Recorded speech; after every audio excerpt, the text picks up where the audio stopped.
Hello and welcome to the cinema mind. आज एक ऐसे पावरफुल सिनेमा के बारे में हम बात करेंगे जिससे रिलीज हुए 30 साल से ज़्यादा हुए। ये फिल्म 1989 में आई थी और इस फिल्म का नाम है परिंदा।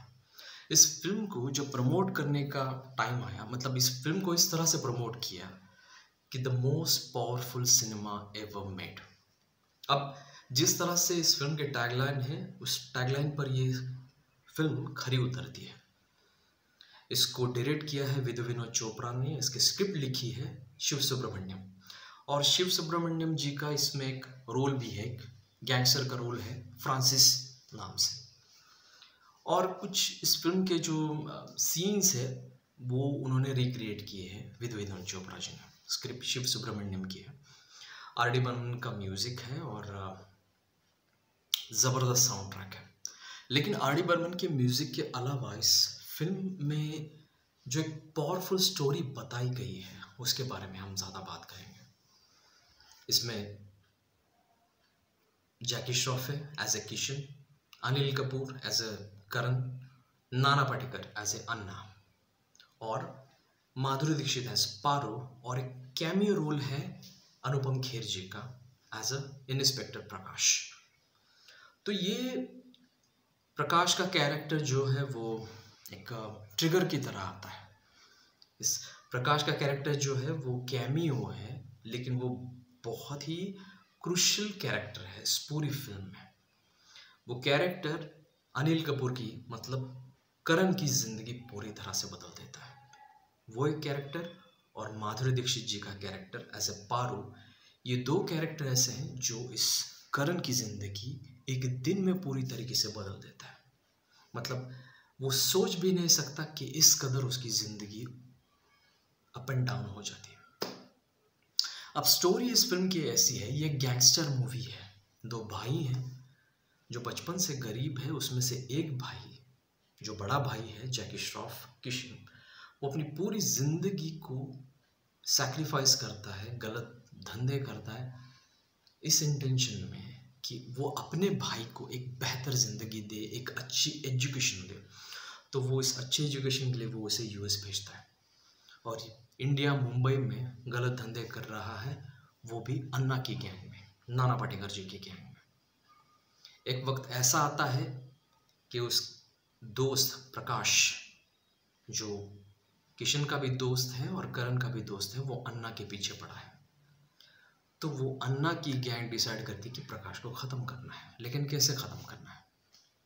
तो उसी दिन करण वापस यूएस से आने वाला है और करण का इस्तेमाल करके वो प्रकाश को ख़त्म करेंगे। अब वो प्रकाश को ख़त्म करते हैं, उसका क्या इम्पैक्ट करण पर पड़ता है, अनिल कपूर जी पर पड़ता है, और पूरी कैसी ज़िंदगी उनकी बदल जाती है। पारो जो प्रकाश की बहन है और करण की गर्लफ्रेंड है, उसका उस पर क्या इम्पैक्ट पड़ता है, और इस करण की जो बदलती हुई ज़िंदगी का इम्पैक्ट किशन पर कैसे पड़ता है। ये सारा इमोशनल खेल, ये मेलोड्रामा बहुत ही बेहतरीन तरीके से हमारे सामने रखा है। इसका एंड क्या होता है, जो डिसीजंस करण लेता है उसकी ज़िंदगी में, जो किसी भी आदमी को सूटेबल नहीं, इस तरह के डिसीजंस वो लेता है जो प्रैक्टिकल हम नहीं कह सकते। लेकिन उसका दिमाग जो है वो अभी सीधी तरह से नहीं सोच रहा है, वो इम्पैक्टेड है कुछ दो लोगों से, और उसका भाई अंदर से तड़प रहा है कि वो बहुत ही ख़तरनाक रास्ते पर निकल चुका है। तो ये एक कन्फ्लिक्ट की, कश्मकश की, इमोशनल कश्मकश की ऐसी पूरी कहानी है। इस पूरी कहानी में जान डालने का काम जो करता है वो कैरेक्टर है अन्ना का। अन्ना एक गैंगस्टर है और पूरी गैंग वो चलाता है, लेकिन अंदर से लोनली है। लोनली होने की वजह है कि वो वैसे तो उसकी बीवी और बच्चा सुसाइड करने से मर गए। बीवी उसकी जिंदा, उसने खुद को जला लिया और बच्चे को भी मार दिया। ये कवर स्टोरी है, लेकिन उसकी खुद की एक ज़िंदगी है। वो खुद जलकर मर गई या अन्ना ने उसको जलाकर मार दिया, ये कन्फ्लिक्ट का सब्जेक्ट है। बहुत सारे लेयर्स हैं। अन्ना को अपने धंधे से बहुत प्यार है। अगर धंधे के बीच में कोई भी आता है तो वो उसे मारने से नहीं चूकता। तो ये आखिर तक पता नहीं चलता कि वो सच में धंधे को लेकर ज़्यादा चिंतित है या फिर अपनी गई हुई बीवी, मरी हुई बीवी और बच्चे के बारे में, ये क्लियर नहीं है।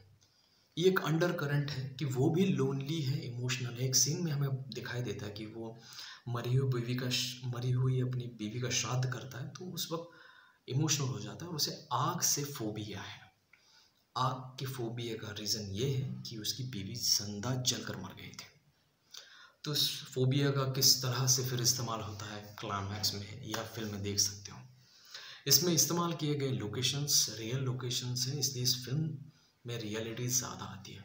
1989 में इस तरह की फिल्म कोई बनाएगा, ये किसी ने एक्सपेक्टेड नहीं किया था। एक बेहतरीन फिल्म का ये एक क्या कह सकते हैं नमूना है। पावरफुल सिनेमा आज भी उतना ही उसका इम्पैक्ट है। और इसकी फोटोग्राफी, सिनेमाटोग्राफी जो थी वो विनोद प्रधान की थी। विनोद प्रधान ने विधु विनोद चोपड़ा कैंप में बहुत सारा काम किया है, और मेरे हिसाब से जितने भी मैंने उनकी फिल्म देखी है जहाँ पर उन्होंने फोटोग्राफी की है, ये उनकी 1989 की बेहतरीन फिल्म है। उनकी DOP जो उन्होंने कैमरा वर्क किया है, बेहतरीन कैमरा वर्क है। एक crime thriller, gangster crime, melodrama, जो भी आप कह सकते हो, एक ज़बरदस्त सिनेमा का एक्सपीरियंस है। ये नेटफ्लिक्स पर अवेलेबल है, ये मस्ट वॉच फिल्म है। चलिए यहीं पर रुकता हूँ। नमस्ते।